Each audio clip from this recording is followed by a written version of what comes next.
sebetulnya dengan peralihan kewenangan ini, langkah antisipasi apa yang juga bisa dilihat dengan jeli bagi para investor dan juga pemerintah mungkin sebagai regulator terhadap kondisi ini? Eee, saya rasa, baik Bapepti, Asosiasi Alfa-Krindo dan juga pelaku usaha sudah menyiapkan diri untuk antisipasi hal tersebut. Karena memang, basic rules-nya kan sudah ada di Bapepti. Mungkin nanti OJK tinggal melengkapi apa yang kurang gitu. Ya tapi, memang di sinilah seninya. Jadi ini ibarat kita pegang telur ini, kekencangan pecah, terlalu longgar jatuh gitu. Jadi memang khususnya di industri kripto karena seperti tadi saya katakan, awalnya kan kripto itu mereka justru ingin menghilangkan regulator, tapi untuk pelindung investor kan kita juga nggak mungkin mengabaikan peran dari regulator atau pengawas. Jadi memang harus diawasi, tapi memang pengaturannya harus dikaji sedemikian rupa sehingga tidak menghambat perkembangan industri ini ke depan gitu.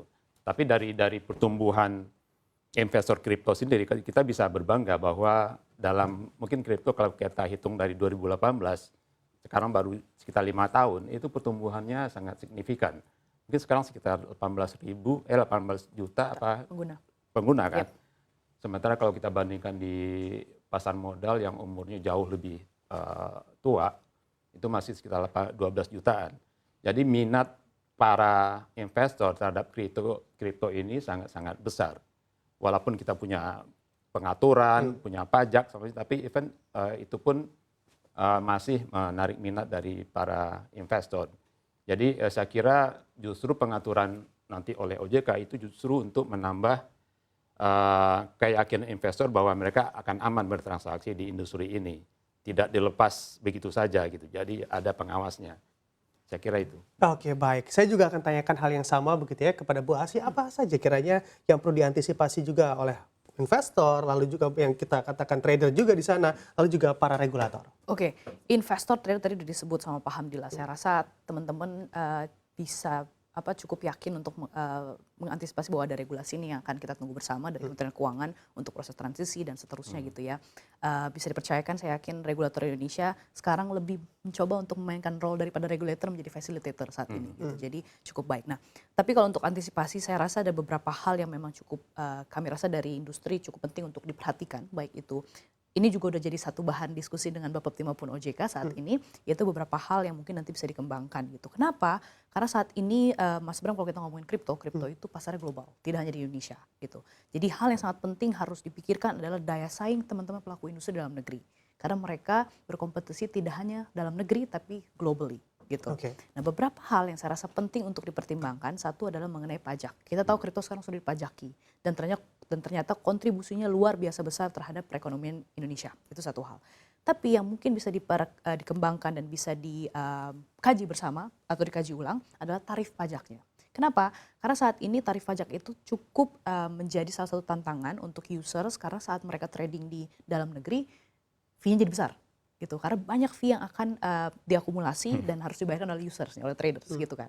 Sedangkan kalau kita tahu platform-platform luar negeri yang masih bisa diakses di Indonesia pada belum comply dengan regulasi yang ada, fee-nya bisa sampai 0. Nah, bayangkan ini jadi salah satu sandungan gitu untuk teman-teman pelaku industri yang mau comply dan bahan pajak di Indonesia tapi sulit untuk berkompetisi. Jadi kedua tadi saya sudah sebutin mengenai teman-teman crypto exchange yang tidak terdaftar di Indonesia tapi masih bisa diakses. Nah, ini yang saya rasa juga perlu enforcement, karena dari sisi perpajakan pun sebenarnya sudah cukup clear bahwa yang tidak terdaftar di Indonesia, mereka itu sebenarnya double harus bayar pajaknya. Tarifnya lebih tinggi gitu. Tapi enforcementnya kita harus lihat lagi seperti apa filteringnya nih, apakah sudah ada yang belum terdaftar tapi udah bayar pajak ke Indonesia, misalnya itu. Nah, ini dua hal yang saya rasa sangat penting untuk dipersiapkan, saya rasa baik oleh lembaga-lembaga. Apalagi kalau saya nggak salah lihat kemarin itu Pak Hasan sempat bilang bahwa akan ada tim transisi nih dari Bapepti ke OJK. Saya rasa ini jadi satu pertimbangan yang sangat penting gitu.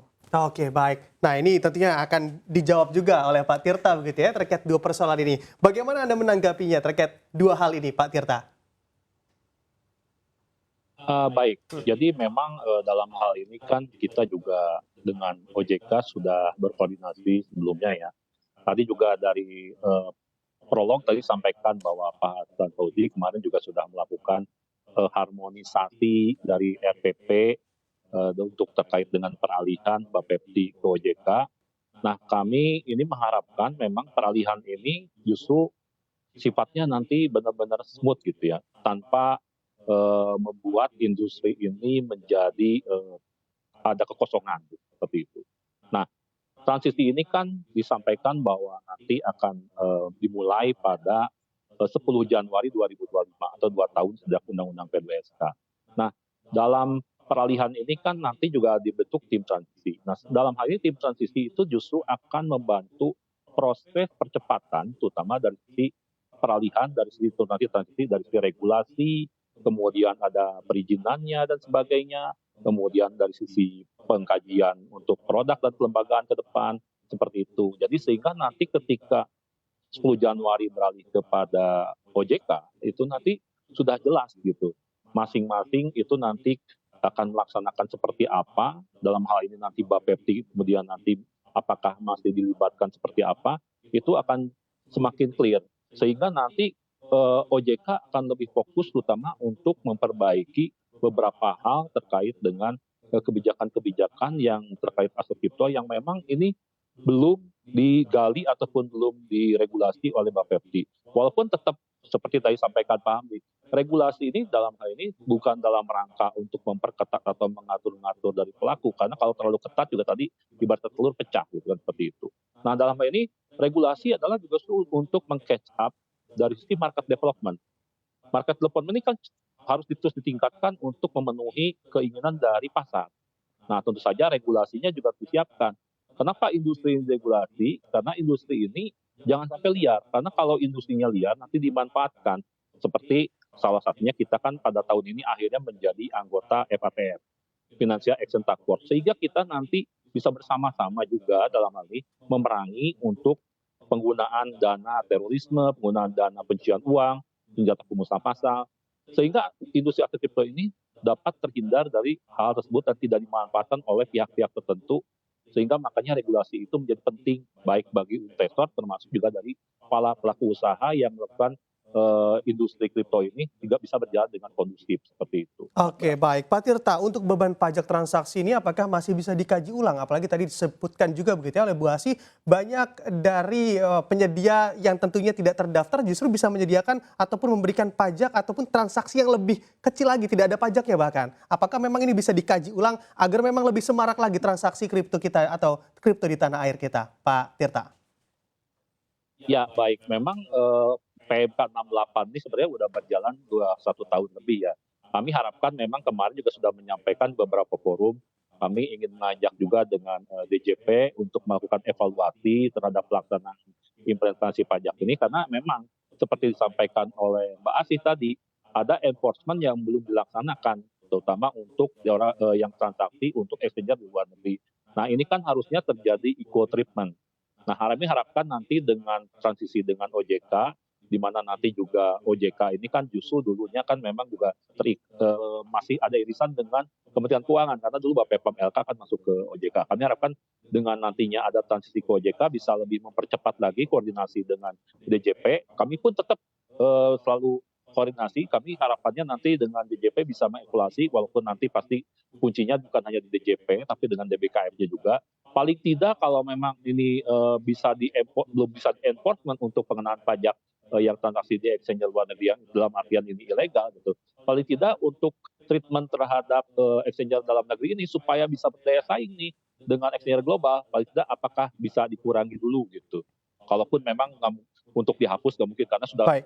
tentu saja harus memiliki kontribusi terhadap pemasukan negara ya dalam pajak seperti itu. Oke, baik. Nampaknya Pak Hamdi sudah gatal sekali nih ingin menanggapi. Silakan Pak Hamdi, saya beri waktu untuk Ya, menanggapi. saya menyambung apa yang disampaikan Pak Tirta tadi. Memang soal pajak ini jadi satu challenge buat pelaku atau pedagang aset kripto lokal ya. Karena kita di Asi sampaikan, sebetulnya di peraturan kan sudah jelas. Untuk crypto exchange yang tidak terdaftar di Bapepti, itu pengenaan pajaknya 2 kali dari yang dikenakan terhadap crypto exchange yang terdaftar di Bapepti. Tapi pertanyaannya enforcement-nya gimana? Ini sangat mengkhawatirkan karena kalau lihat dari data transaksi ya, di tahun 2021 itu total transaksi kripto di Indonesia itu mencapai 859 triliun 1 tahun.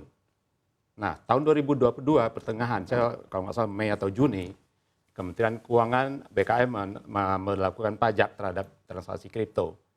Nah, itu transaksi kripto di tahun 2022, transaksi kripto melalui exchange lokal ya, yang terdaftar di Bapepti, itu mencapai 300 triliun rupiah. Artinya sepertiga dari tahun sebelumnya.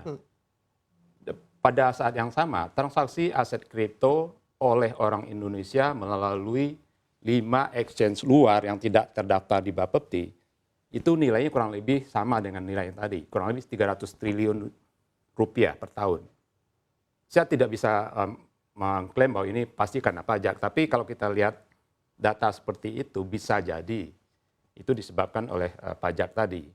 Karena penurunannya lumayan signifikan kan, dari 859 menjadi 300, kemudian 2023 itu tinggal 100 triliun satu tahun.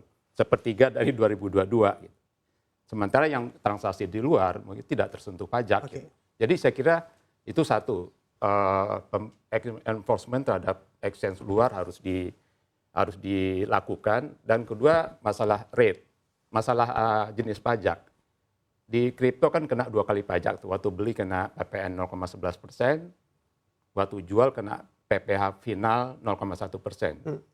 Sementara di transaksi saham hanya kena 0,1 waktu jual gitu. Kalau boleh ya disamain aja gitu. Jadi sama-sama kena di satu sisi saja. Jangan di dua sisi. Ya, jadi saya kira kalau itu dilakukan, itu akan bisa makin meningkatkan transaksi kripto di Indonesia. Bagaimana kalau Bu Asih, sepakatkah dengan pernyataan juga dari Pak Hamdi? Sepakat, dan kita sebenarnya susun sebuah strategi, Mas Pram. Jadi salah satunya saya rasa yang menarik, tapi ini memang harus kita kaji bersama juga di asosiasi. Jadi kemarin pas keluar undang-undang mengenai harmonisasi pajak, sebenarnya ada salah satu pasal yang menyampaikan bahwa kalau sebuah aset keuangan itu tidak kena PPN. Nah, saya rasa ini bisa jadi satu solusi yang menarik. Bagaimana karena saat ini kripto, kalau kita lihat di Undang-Undang P2SK sudah spesifik sebagai instrumen keuangan, saya rasa akan menarik ini bisa didefinisikan sebagai sebuah aset keuangan sehingga bisa tidak kena PPN. Ini salah satu yang sangat menarik saya rasa gitu. Jadi di luar dari hanya mungkin penyesuaian tarif, saya rasa ini juga bisa jadi satu pertimbangan bersama. Dan juga ada yang kemarin teman-teman diskusi di industri adalah misalnya amnesti pajak untuk teman-teman yang mungkin selama ini udah menggunakan kripto tapi masih menggunakan exchange yang belum terdaftar, mereka bisa kena amnesti pajak dalam arti melaporkan gainnya berapa sih gitu. Jadi diberikan kebebasan sementara untuk mereka bisa berkontribusi dalam pajak. Jadi saya setuju dan ada beberapa solusi yang memang kita susun dan kita memang sedang mencoba membuka pintu untuk ke DJP untuk diskusi ini secara lebih